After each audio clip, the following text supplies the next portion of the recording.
Hello everyone, it's your girl the Empress Royale. I hope y'all can hear me because it's really windy out. I'm trying to keep the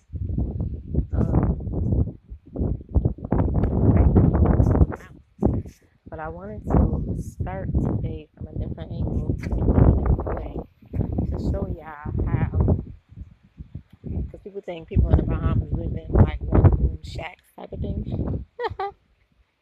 So I just wanted to show y'all a different scenery today as I give y'all the message. But a lot of them live conveniently.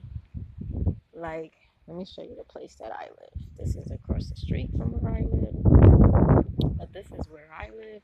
I live in the back, but what this family did here was instead of like moving all their family in and giving them one room to themselves, they split the house up into different apartments.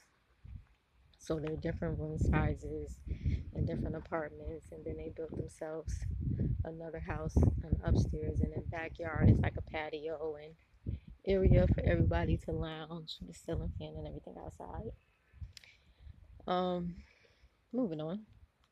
But you're gonna see like different houses and how they're shaped and the colors that they do because they build their houses out of mostly concrete and for like storm weather, that type of thing. So a lot of houses don't get ruined during storms, but many of the roofs on the houses may get damaged.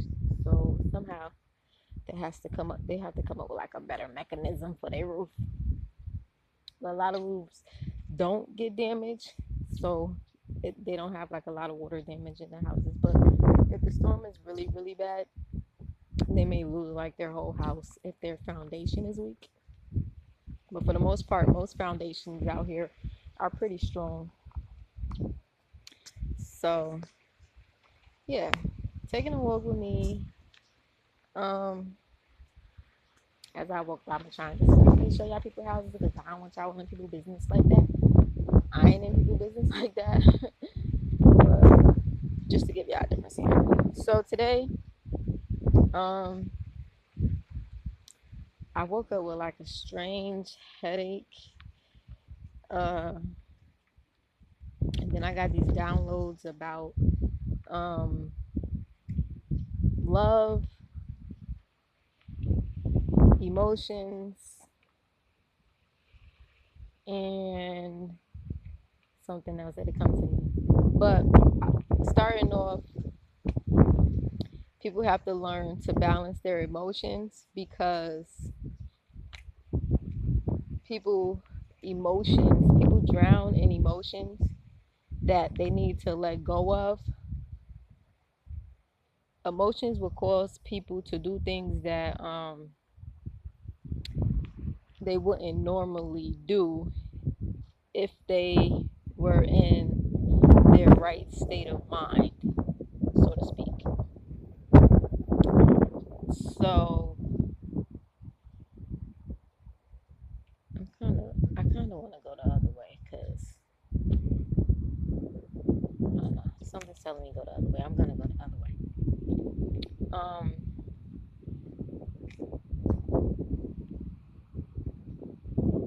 emotions. Clear your emotions. Love. It started with love. Love is not an emotion. Love is not an emotion. And many people associate love with how they feel. But love is an act. Love is unconditional. A lot of people associate love with how people treat them, and that's what causes conflicts in people's minds because they emotionally feel like when they're treated a certain way, that that means the person that's treating them a certain way does not love them. Okay, but love is a feeling that comes. from deep within. This is that essence of which we are created, born, manifested through love, not just through the act of sex, because children choose who their parents are. They choose who they want to be born to fulfill a mission that needs to be fulfilled on somebody's end. Either the mother or the father has some type of issue they need to deal with, and that child is born to help them deal with that issue. So many people look at love and say, well, if this person did this for me, that means they love them. On the next one was sex. So people associate love with how they feel, and that's what has to change, because we unconditionally love. Unconditional love means forgiveness. So children know how to love. That's how children are able to play with each other, fight with each other, and become friends 2 minutes later. And parents be like, oh, they just fight. Um, they fight all the time, but then they'll make up and be friends, and 2 minutes later. That's what that means. Love is an unconditional feeling of joy and forgiveness kind of mixed together. So here's where people fall short. They associate love with sex, and that's where people go wrong. Absolutely wrong, because when you associate having sex with love, it's usually caused by some type of trauma. People have sex to cover up pain, and pain should not be associated with love, because love is not pain. There's no such thing as tough love. Okay? Love is not associated with pains. Pains come with lessons. But love comes with joyfulness, happiness. So when people associate sex with love, it means they're covering up some type of trauma that happened to them.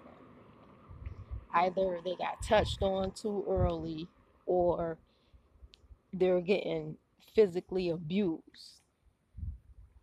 So when guys are out here having sex with multiple men, when women are out here, guys are out here, that too. Guys are out here having sex with multiple women, and women are out here having sex with multiple men. That means they are traumatized by something that happened in their life. So they use sex as a way to ease their pain. And therefore, they are associating having sex with love.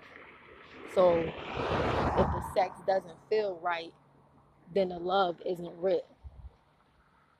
But they're not even getting the true experience of sex because they're associating it with love. And that's where relationships fall short, because they're not dealing with the pain. They're covering up with sex. And then sex turns into an addiction like drugs and alcohol. So they may not have a drug or actual alcohol addiction, but they have a sex addiction. So we have to learn to disassociate sex with love and understand the true meaning of love, and how love is unconditional, and how love is not sex. And you also have to understand that emotions have nothing to do with love, because we genuinely give love on a regular basis. Your emotions are to be trained to stay in a loving mindset, because pain causes trauma, hurt people, but love people who love themselves and love the Most High, knows how to show love to other people. So just keep that in mind moving forward. I'm doing another video after this. Love, loyalty, respect, and honesty.